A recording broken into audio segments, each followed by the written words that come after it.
जय श्री राधे। पूज्य श्री सद्गुरुदेव भगवान के चरणों में प्रणाम। सत्संग के बिखरे मोती। पूज्य भाई जी कहते हैं, साधक को यह विचार होना चाहिए कि हमारा असली कर्तव्य क्या है, फिर तो काम हो जाएगा।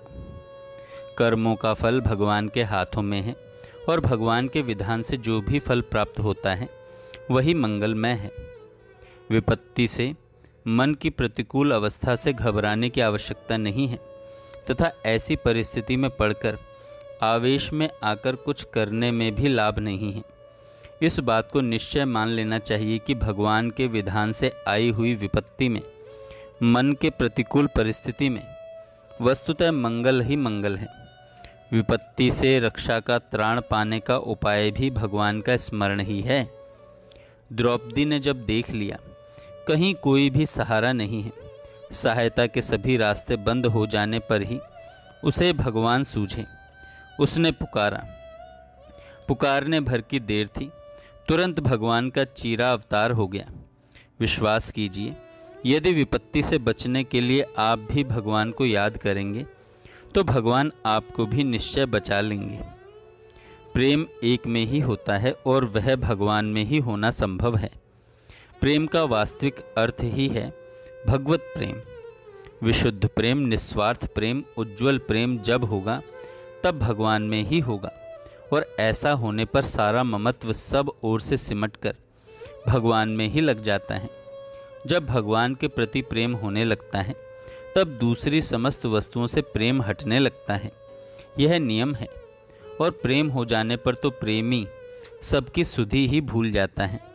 वह तो प्रेम ही कहता है, प्रेम ही सुनता है, प्रेम ही देखता है, और चारों ओर से प्रेम ही प्रेम का अनुभव करता है।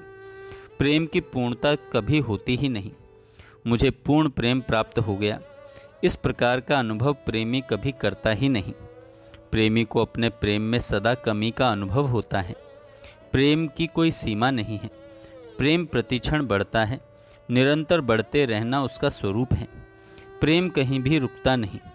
प्रेम में सब कुछ अर्पण हो जाता है, यहाँ तक कि प्रेमी स्वयं भी प्रेमास्पद के अर्पित हो जाता है। संपूर्ण त्याग या संपूर्ण समर्पण ही प्रेम का स्वभाव है। जो प्रेम दूसरी वस्तुओं में बटा हुआ है वह प्रेम वस्तुतः प्रेम ही नहीं है।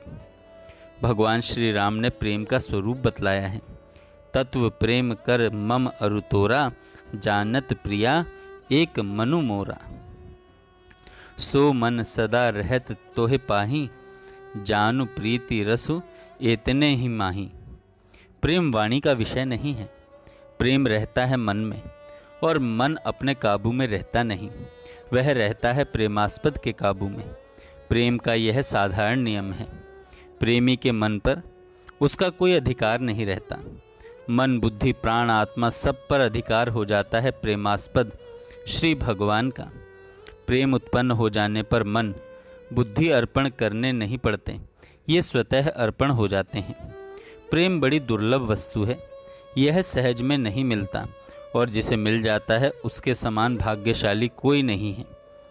प्रेम में वस्तुतः भगवान का कभी वियोग नहीं होता। भगवान श्री कृष्ण वृंदावन को छोड़कर एक पग भी बाहर नहीं जाते।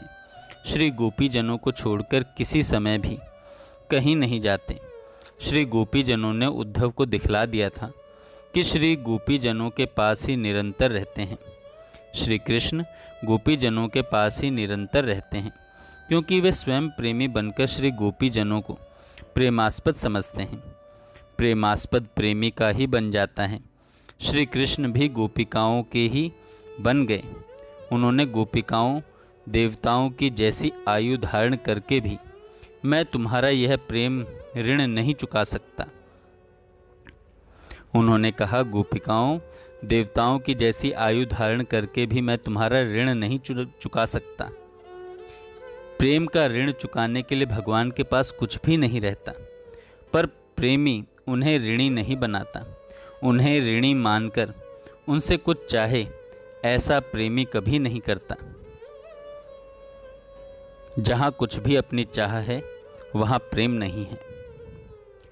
जय श्री राधे।